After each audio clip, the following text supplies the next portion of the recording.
Now, further discussion on the 150th anniversary of the national song Vande Mataram. Now I call upon Honorable Leader of the House, Sri Jagat Prakash Nadda ji, to conclude the discussion by his speech.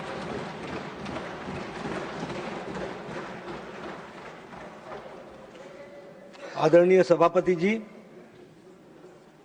सबसे पहले तो मैं आपका धन्यवादी हूं कि आपने मुझे वंदे मातरम 150 वर्ष पूरे होने पर जो डिबेट परसों से चल रही है उस पर बोलने का मौका दिया है। इसके लिए मैं सबसे पहले तो आपका धन्यवाद देता हूं। ये हम सबके लिए बहुत ही गर्व की बात है कि आज हम उस ऐतिहासिक घड़ी का चश्मदीद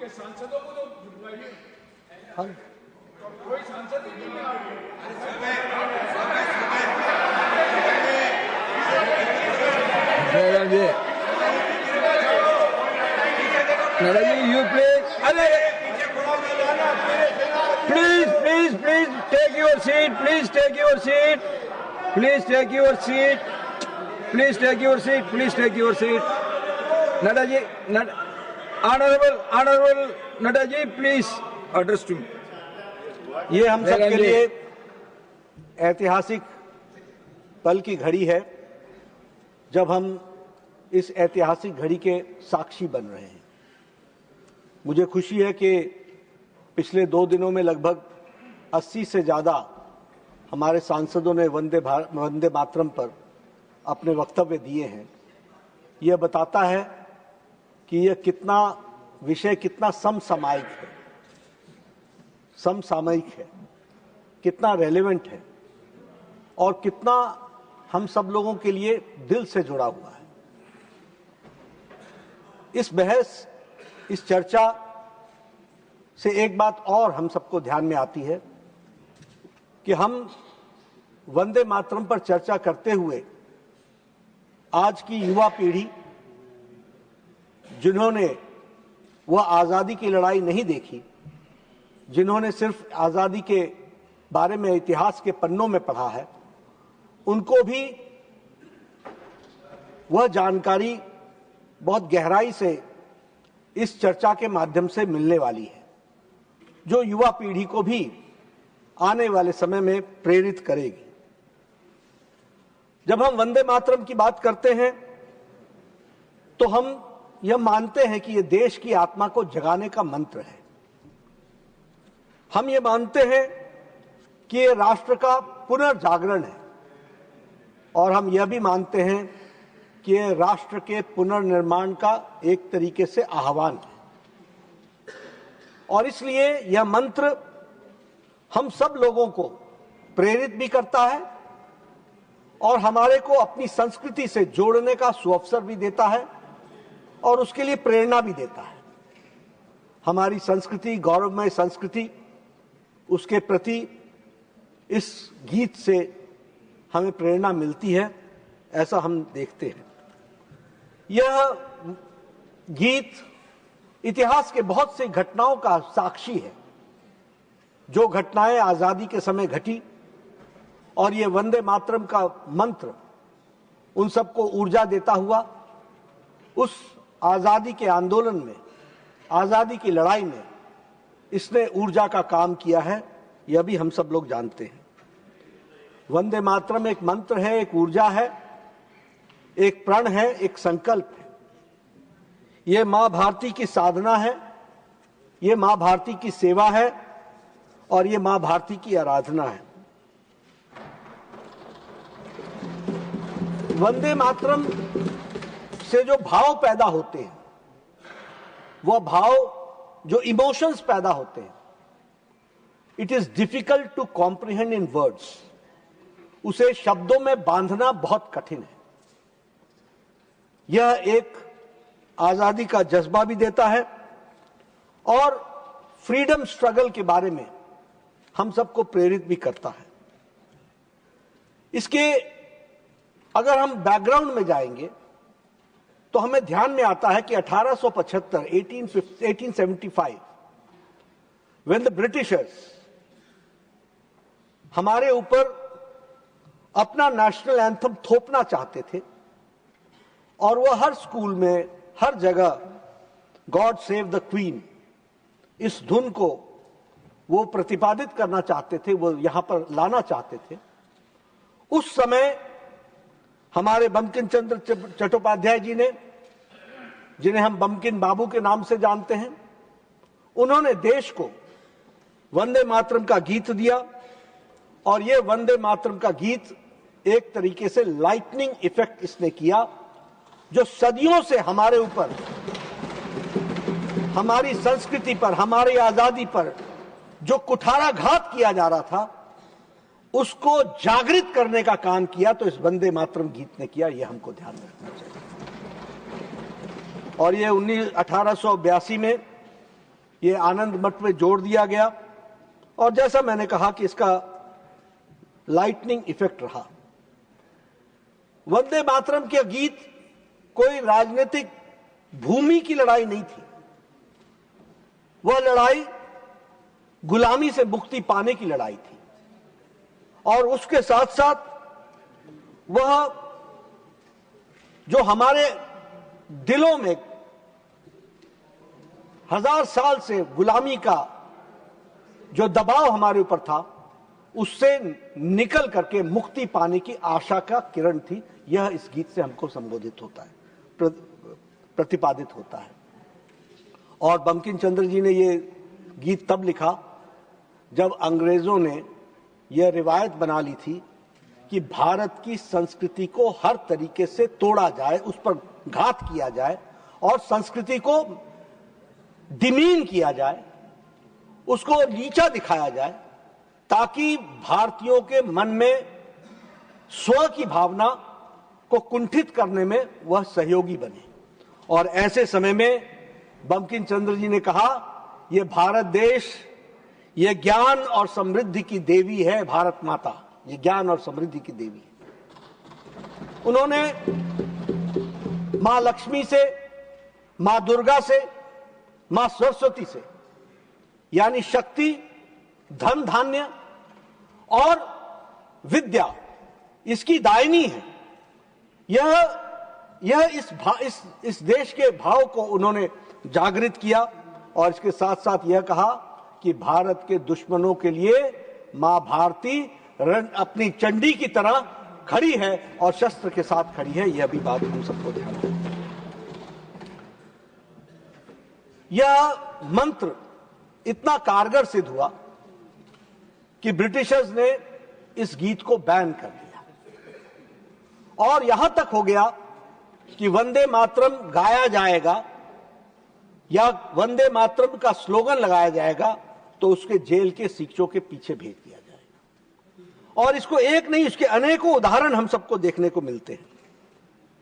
जब विनायक दामोदर दास सावरकर ने अपने लेख में जब वंदे मातरम पर लेख लिखा, जो विहारी के अंक में छपा, तो जो उनको सजा दी गई, उस सजा में चार्जशीट में यह जोड़ा गया कि आपने वंदे मातरम में जो आर्टिकल लिखा है वो सिडिशियस है, वह देश का द्रोह है और इसलिए आपको जो सजा है वो 2 टर्म की, 2 जन्मों की काला पानी आपको भेजा जाता है। उनको अंडमान भेजा गया था। यानी वंदे मातरम से ब्रिटिश कितने घबराते थे, कितने चिंतित होते थे, क्योंकि उनको मालूम था कि ये लाइटनिंग इफेक्ट दे रहा है, ये करोड़ों लोगों को जगा रहा है, ये करोड़ों लोगों में स्व की भावना प्रेरित कर रहा है। उसी तरीके से जब श्री अरबिंदो ने लगभग 6 आर्टिकल्स इस पर लिखे, 7 आर्टिकल्स लिखे, तो वंदे मातरम पर वो हिंदू प्रकाश में प्रकाशित हुआ, तो श्री अरबिंदो को भी अरेस्ट किया गया और बाद में वो पुडुचेरी चले गए, वो भी हम सबको मालूम है।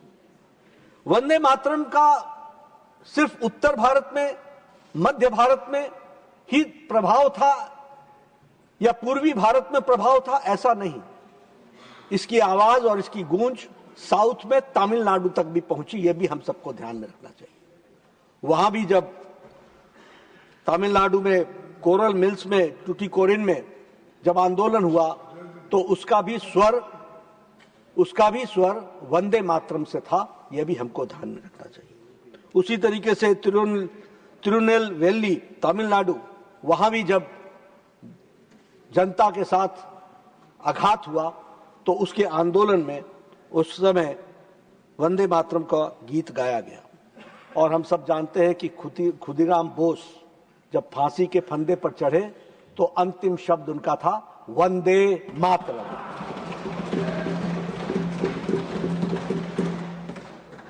इसलिए वंदे मातरम गीत हम सब के लिए भावनाओं से प्रेरणा देने वाला और देश को एकता के साथ आगे बढ़ाने का मंत्र है।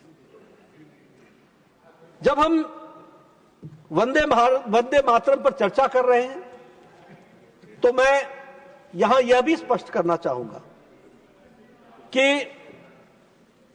कल जयराम रमेश जी ने अपने वक्तव्य को समाप्त करने में उन्होंने कहा कि आप डिबेट का एक ही मकसद है, भारत के पूर्व प्रधानमंत्री जवाहरलाल नेहरू को बदनाम करना।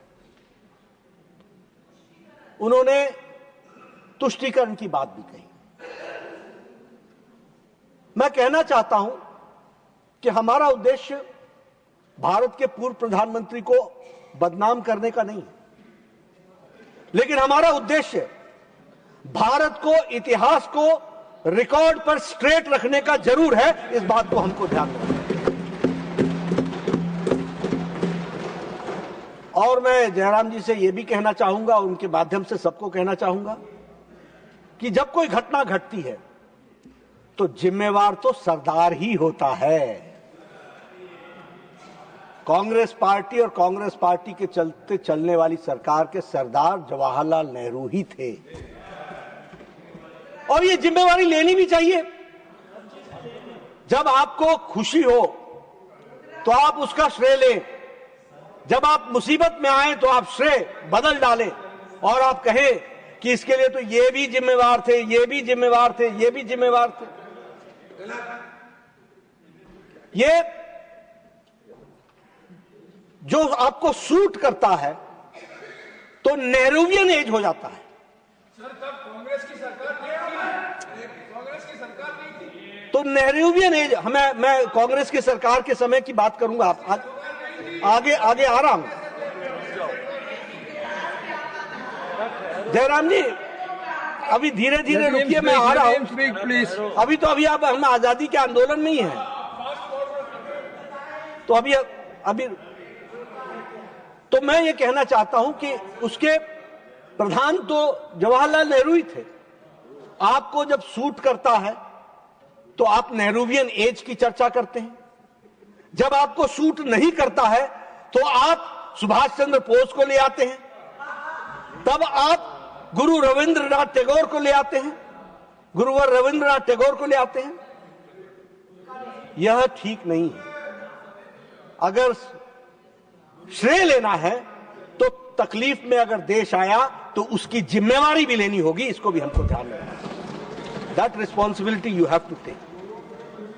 मैं अब इसके आगे बड़े जिम्मेवारी के साथ यह कहना चाहता हूं कि जो सम्मान और जो स्थान वंदे मातरम को मिलना चाहिए था, वह सम्मान और स्थान नहीं मिला और उस समय के देश के शासक उसके लिए जिम्मेवार थे।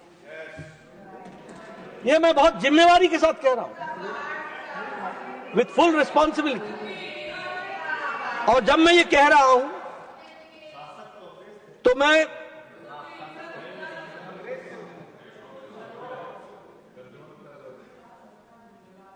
आपको नेहरू आर्काइव्स 1937 से कुछ चीजें उद्धृत करना चाहता हूं।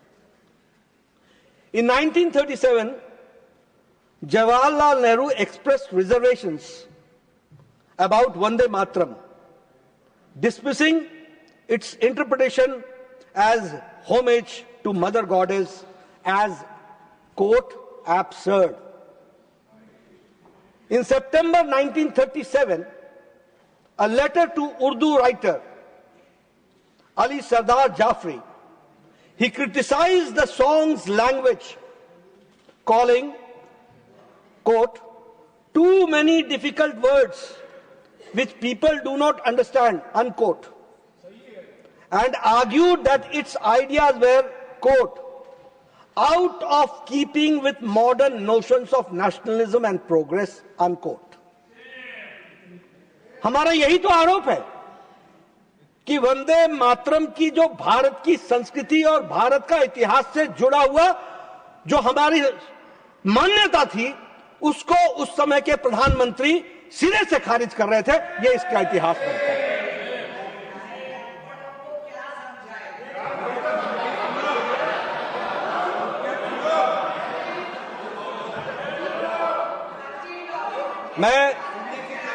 मैं सारी बात और ये सारे कागज मैं ऑथेंटिकेट करूंगा, सारे कागज मैं ऑथेंटिकेट करूंगा, सारे कागज बड़ा पोथा लेके आया हूं।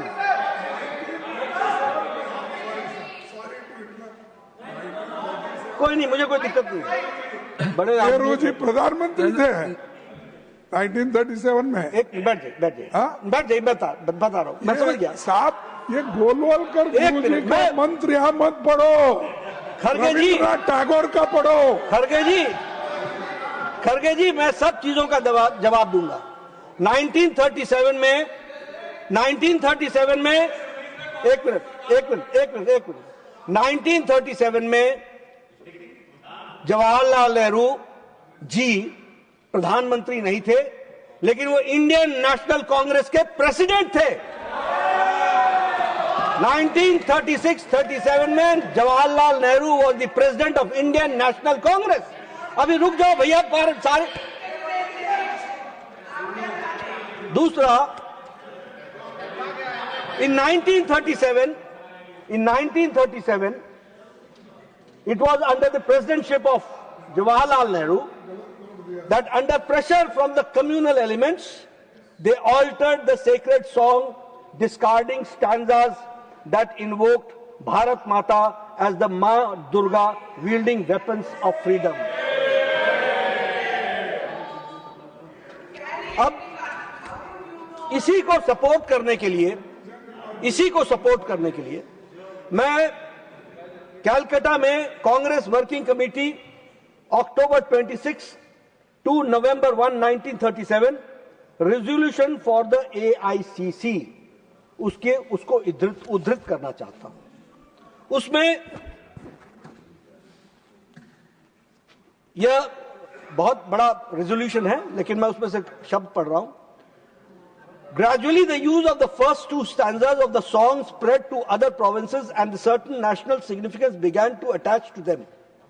The rest of the song was very seldom used, and is even not now known to few persons. There was absolutely nothing in them which objection could be taken from the religious or any other point of view. उसके आगे लिखते हैं, the other stanzas of the song are little known and hardly ever sung. They contain allusions and religious ideology which may not be in keeping with the ideology of other religious groups in India.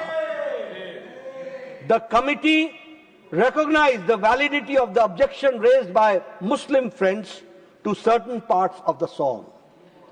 The committee recommended that wherever Vande Mataram is sung at national gatherings, only the first two stanzas should be sung.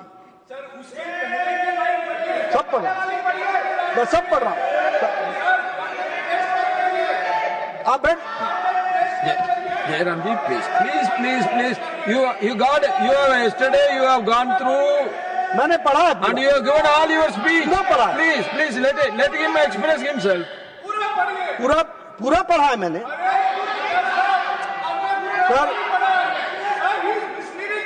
No. You please, you take your seat. Let us listen to him. Then we will look into it. Please take your seat. Please take your seat. Let him express himself. Then we will look into it.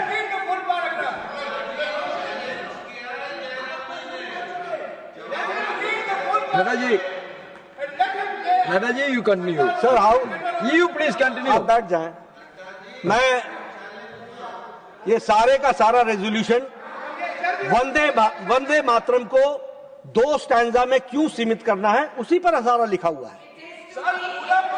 पूरा पढ़ा हूं sir, इनकी खुशी पूरी कर देता हूं। The song was never sang as a challenge to any community group. The Indians make it clear.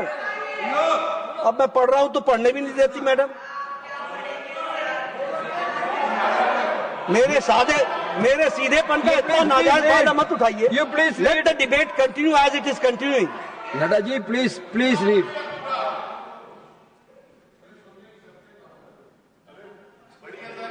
The committee recommended wherever Vande Mataram is sung at national gatherings, only the first 2 stanzas should be sung with perfect freedom to the organizers. देखिए freedom देते हैं. The perfect freedom to the organizers to sing any other song of an unobjectionable character in addition to it or in place of Vande Mataram song.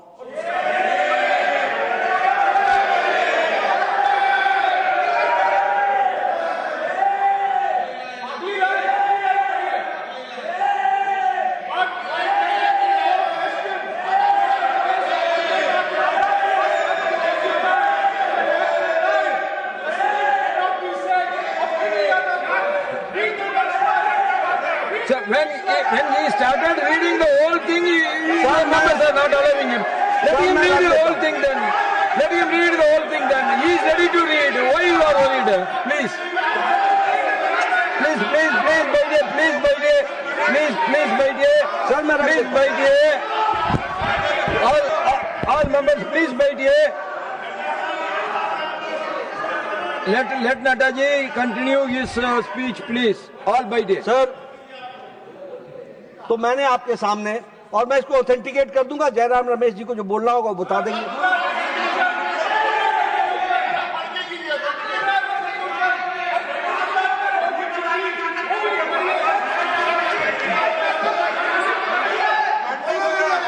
Please बैठिए, let him speak. Please.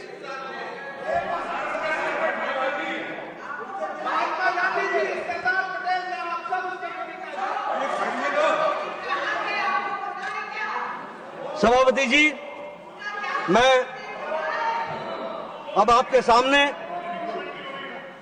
सामने दूसरी बात रखना चाहता हूं और मुझे disturb न किया जाए। जो भी आपको पूछना हो आप मेरे वक्तव्य के बाद पूछ लें और मैं सब कुछ ऑथेंटिकेट करूंगा। अब मैंने जब कहा, जो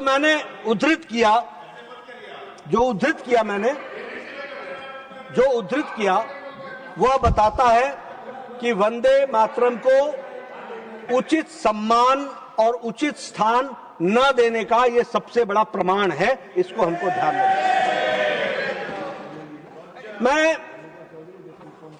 राष्ट्रीय एंथम, नेशनल एंथम जनगण मन की पूरी मन से इज्जत करता हूं और उसके सम्मान में अपने जीवन को समर्पित करता हूं।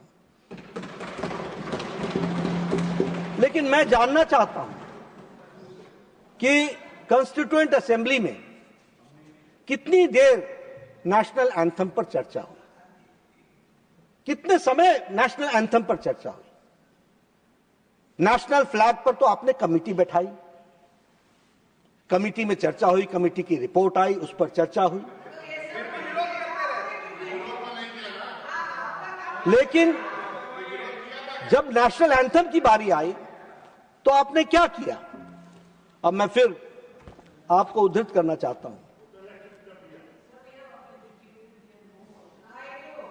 सबसे पहले कि 24 जनवरी the decision to declare Jana Gana Mana as the national anthem was announced on the final day of the Constituent Assembly, January 24th, 1950, without any debate and discussion on prior notice simply through the statement of Dr. Rajendra Prasad. अब मैं नहीं sir, ये I will not. No. Jairanjit, don't disturb. We are already running late. You please take your seat. We are already running late. Sir, Jairamjit, please take your seat. Take your seat. Don't interfere. Please.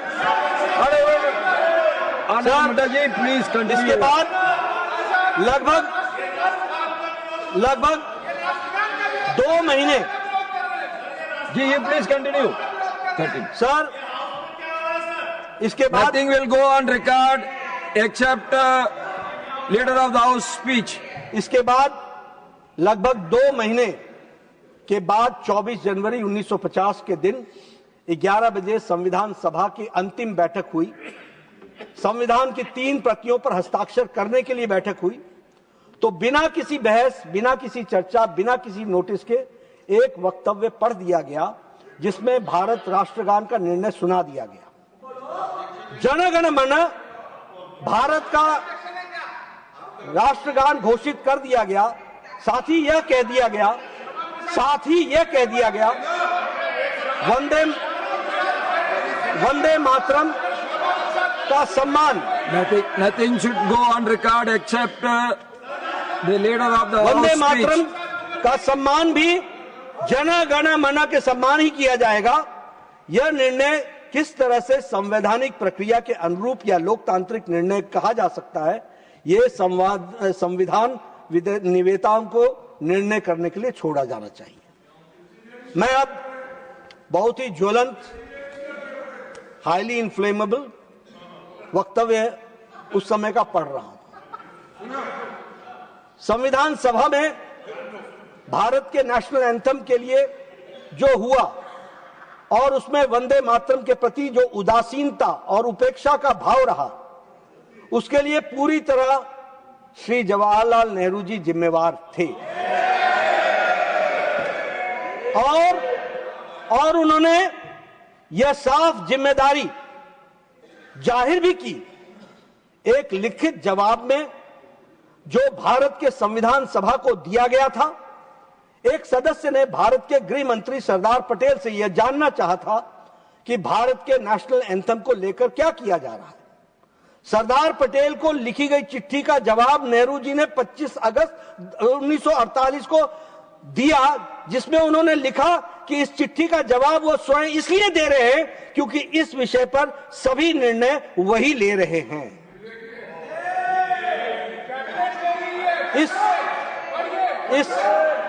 इसी जवाब से देश में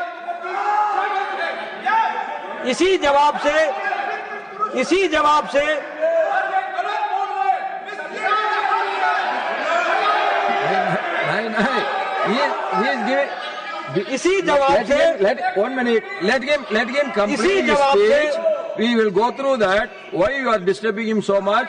If you are disturbing, we are already running late. Please don't disturb him.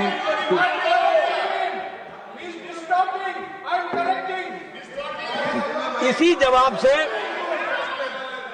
जवाब से देश में आम लोगों को यह पहली बार पता चला कि भारत सरकार की कैबिनेट, जिसके मुखिया नेहरू थे, संविधान सभा के बाहर अस्थायी रूप से जनगण मन को भारत का नेशनल एंथम बनाने का निर्णय ले चुकी थी। अब मैं आपको बोलता हूं, अपने इस जवाब में नेहरू जी कुछ प्रूफ ऑफ कॉन्सेप्ट को भी पेश किया और यह कहा कि जनगण मन ऑर्केस्ट्रा रिकॉर्ड के आधार पर वहां के बैंड ने उस गीत के धुन को 1947 में संयुक्त राष्ट्र संघ के जनरल असेंबली में बताया, जिसे दुनिया के सभी देशों ने बहुत सराहा। सिर्फ सराहा ही नहीं, उस नई धुन की कॉपी भी मांगी। अब सवाल ये उठता है कि नेहरू जी ने किस अधिकार से जनगण मन को संयुक्त राष्ट्र के समक्ष भारत के नेशनल एंथम के साथ साझा किया। न तो वो उस समय देश के प्रधानमंत्री के रूप में चुने गए थे और न ही भारत के संविधान सभा ने नेशनल एंथम को कोई निर्णय किया था। नेहरू जी ने यह best constitutional practice on national anthem कहां से सीखा था, कि पहली किसी का नेशनल एंथम विदेशों में स्वीकृत कराया जाए और फिर उसे देश में स्वीकार करने के लिए कहा जाए।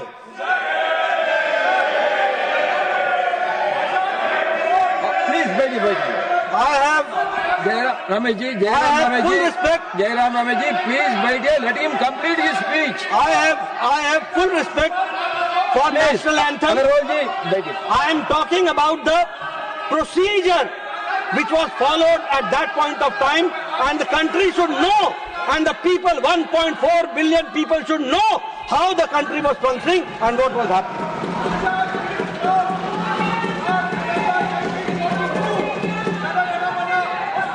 Let him complete. 1 minute. Let him complete the speech. We will look into it. He is always telling he will substantiate his speech. We will look into it. You need not correct it. If anything is wrong, then we will look into it. We will correct it. Don't worry. Please continue. अब मैं ये कहता हूं, sir, constituent assembly में, Please, you continue. This is not correct. It is not correct. Constituent Assembly in its 3-year tenure, Constituent Assembly in its 3 years tenure had 167 working days, but less than 9 minutes was formally dedicated to national anthem issue. Despite repeated demands for serious discussion by members like Sri Hari Vishnu Kamath, Seth Govind Das, Sri Shibban Lal Saxena, Sri B. Das and Sri Lakshmi Narayan Sahu, the debate was not allowed. The debate was not allowed. मैं ये on record रख रहा हूं इसलिए कि आने वाली पीढ़ियां भी जाने कि किस तरीके से देश में फैसले हुए। और मैं फिर पूरे अदब के साथ कहना चाहता हूं that I fully respect Jana Gana Mana as national anthem and dedicate my life, but how the decision was taken, अभी और सुनो,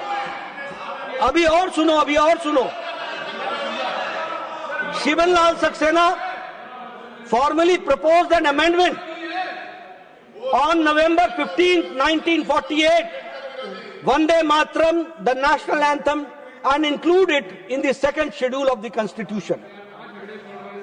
इसको रिजेक्ट कर दिया गया और उस समय ये प्रश्न खड़े होने लगे कि क्या जो हमारी प्रोसेस है, जो हमने नेशनल फ्लैग के लिए कमेटी बनाई थी, क्या उस तरीके की कमेटी अपने राष्ट्रगान के लिए बनानी आवश्यक थी कि नहीं थी, यह प्रश्न खड़े होने लगे। अब मैं इससे आगे बढ़ता हूं क्योंकि आपने कहा कि आप ज्यादा जवाहरलाल नेहरू जी पर चर्चा करते हैं। असम के गवर्नर श्री प्रकाश जी को जवाहरलाल नेहरू जी ने चिट्ठी लिखी। My dear Prakash, thank you for your letters on August 3rd and August 4th, 1949 about the national song. I think we should wait now for the decision of the Constituent Assembly, which cannot long be delayed. For my part, I think it would be most unfortunate for Vande Mataram to be adopted as national anthem.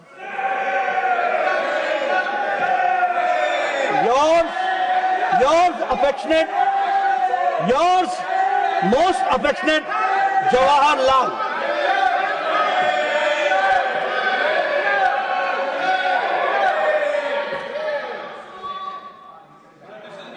Shyama Prasad Mukherjee ji को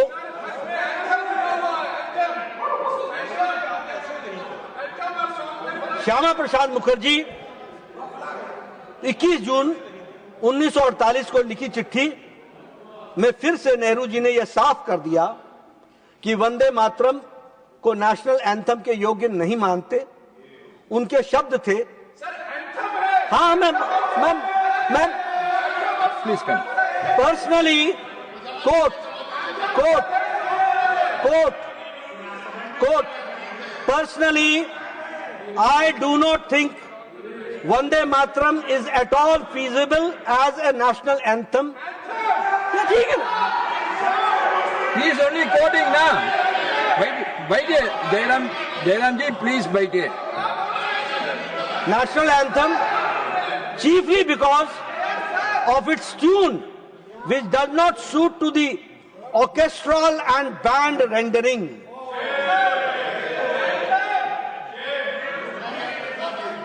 मैं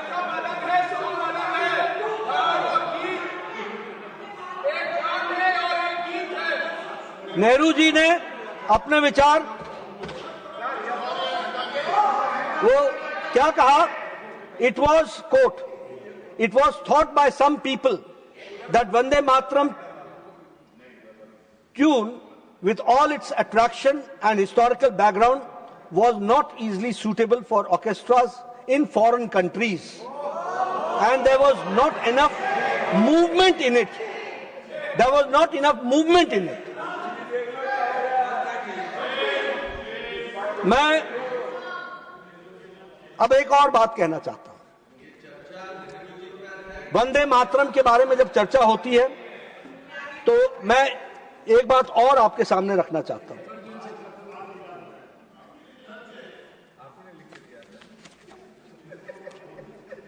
जिन्ना ने, मोहम्मद अली जिन्ना ने Lucknow session में 15 अक्टूबर 1937 15 अक्टूबर को फतवा pass किया against Vande Mataram.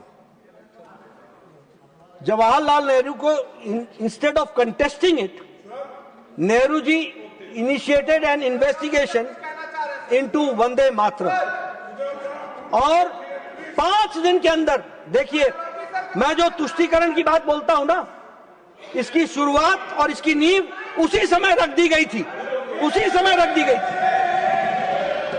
और 20 अक्टूबर को Nehru wrote a letter to Subhash Chandra Bose and confessed that the background of Vande Mataram in the novel Anand Math might irritate Muslims.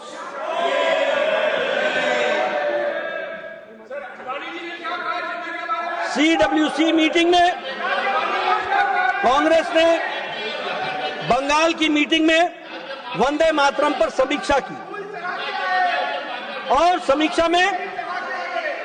समीक्षा में आपने जिस तरीके की परिस्थिति रही वो आप सबके सामने है कि वंदे मातरम को आपने न वो स्थान दिया और न ही वो सम्मान दिया, यह बात हमको स्पष्ट होती है। अब मैं आपसे बात करता हूं।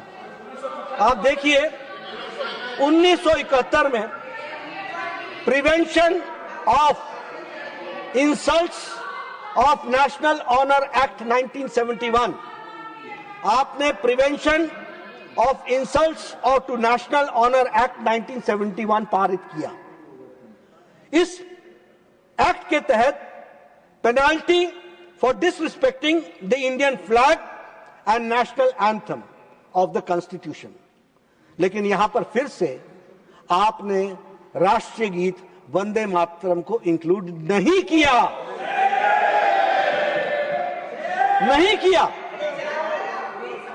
देयर इज नो पनिशमेंट, सभापति ji, under the act there is no punishment if you disrespect और if you do not sing national song Vande Mataram.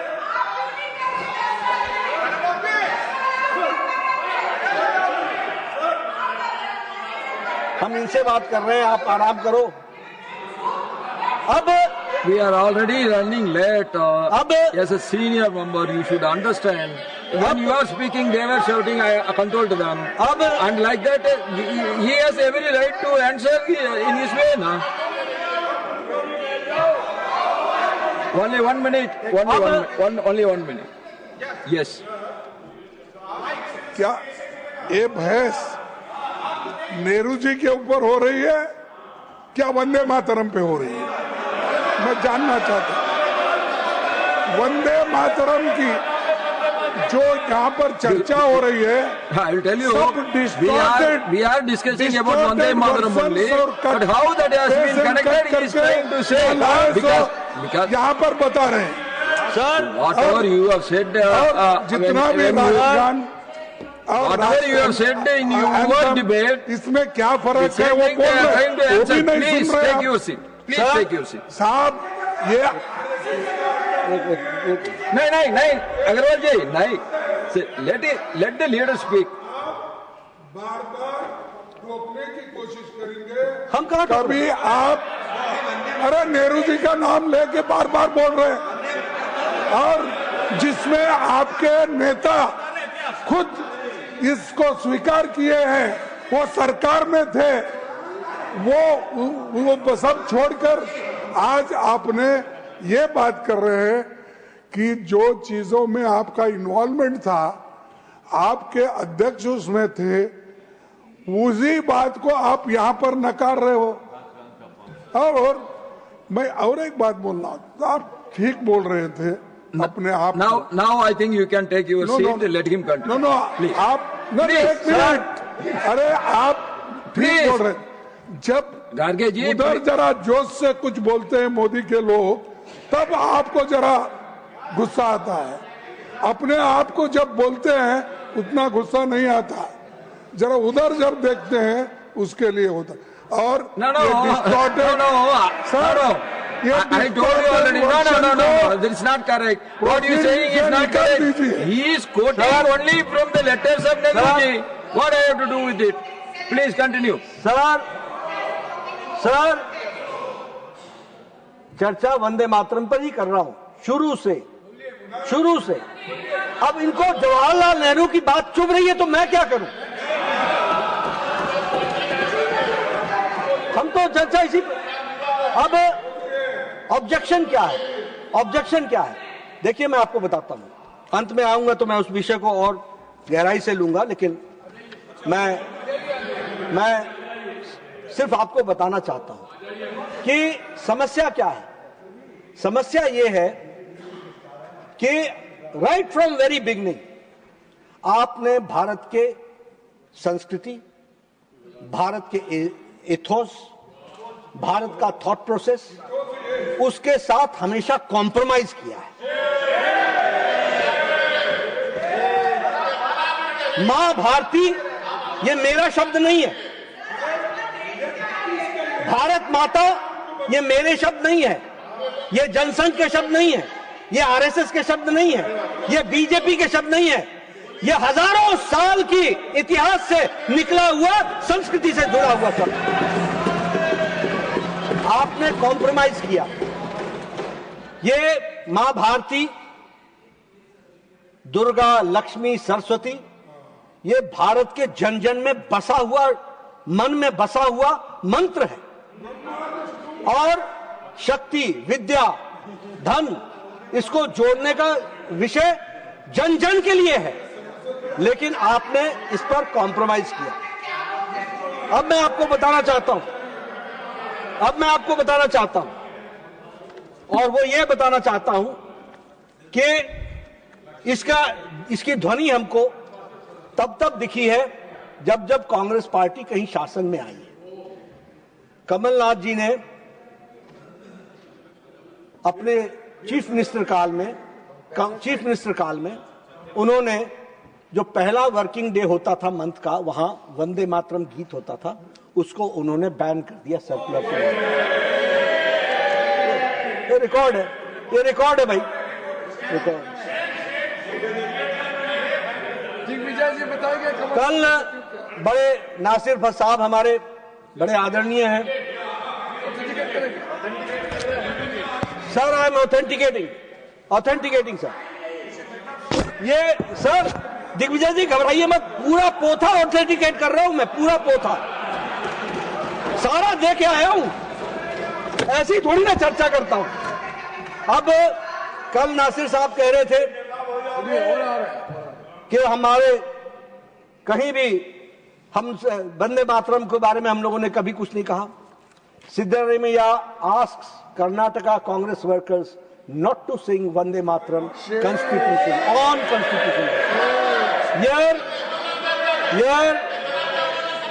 Year 2022, leader of the opposition. Please take your seat.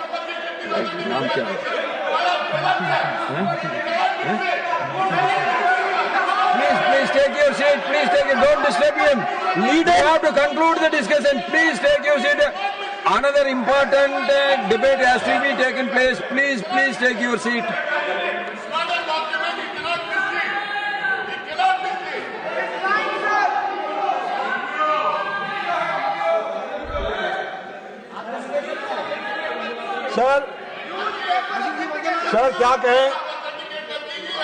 Sir क्या कहें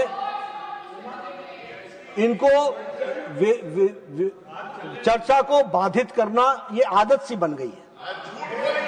कल ये लोकसभा से भाग गए थे, आज मेरा निवेदन है भागना मत, यहीं रहना। मैं नासिर साहब, मैं पढ़ करके बताता हूं। Leader of the opposition in Karnataka and former Chief Minister Siddaramaiah was caught on camera telling office bearers of the Karnataka Pradesh Congress Committee that they are not required to sing Vande Mataram during the Constitution Day celebration.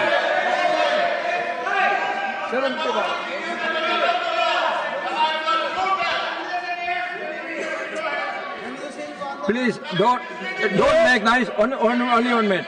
He is telling. He is giving you the evidence. He is authenticating everything. He is authorizing everything. What is your problem? We will look into the letter, please. Jay.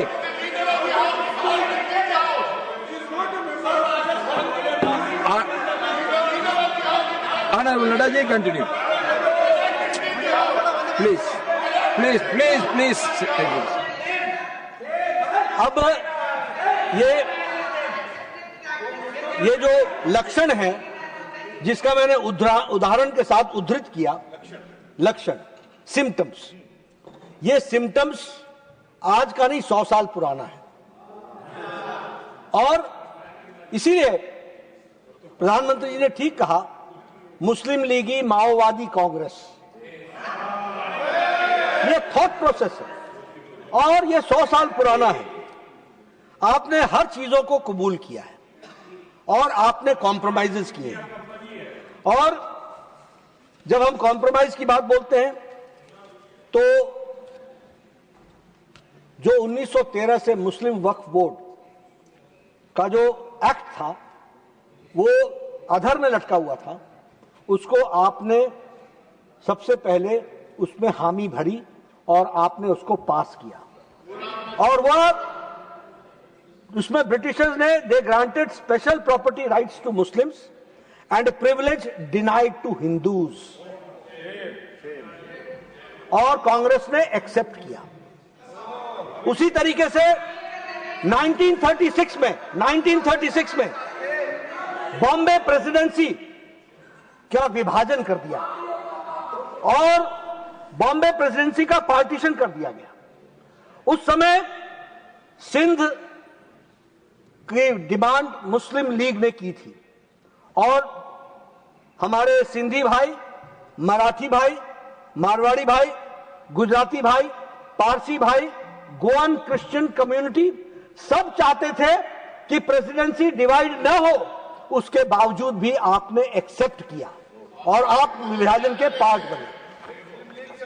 1937 में जो मेरे पहले जिस पर चर्चा चल रही है कि मुस्लिम लीग ने वंदे मातरम को अपोज किया और कांग्रेस ने अपने रेजोल्यूशन में उसको कबूल कर लिया और 2 स्टैंडा पर ले आए और नेशनल सॉन्ग की डिसरिस्पेक्ट को भी उन्होंने खारिज कर दिया।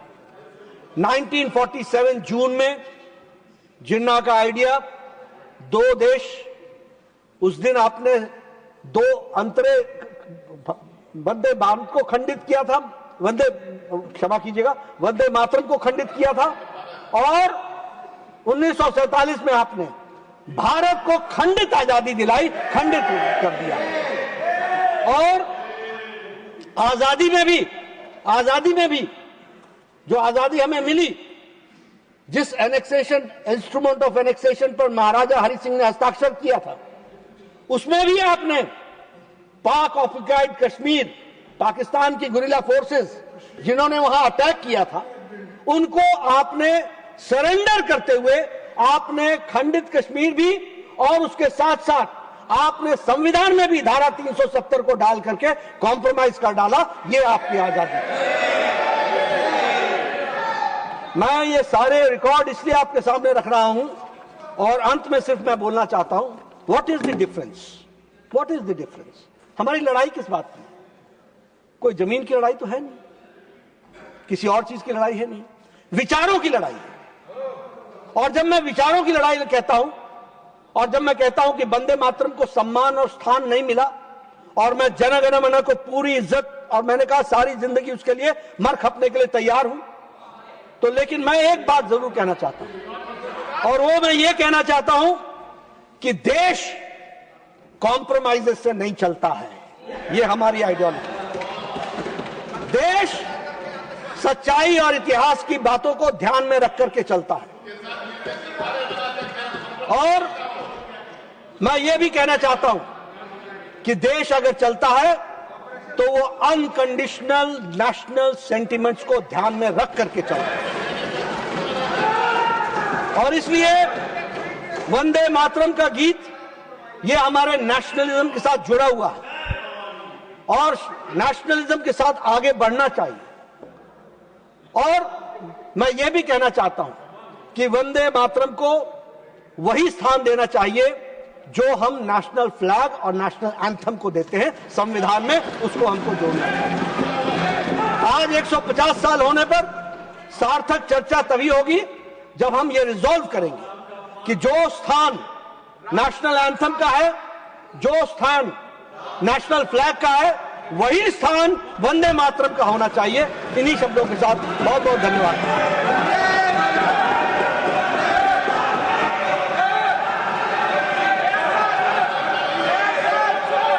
Honorable members, before we proceed with the discussion,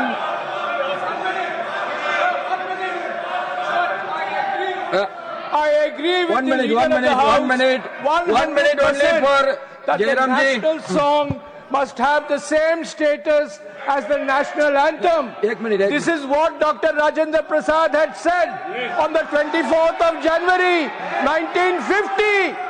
This is what the Constituent Assembly said. Okay. That national anthem and national song have the same status. We agree. They have always had the same status. Okay. They will continue Now, to have Jairam the ji, you same can take your status. seat. You have I expressed request yourself. the You have honorable leader of the expressed House yourself. Please take not the to seat. confuse the Honorable nation. members, before we proceed with the discussion on election reform,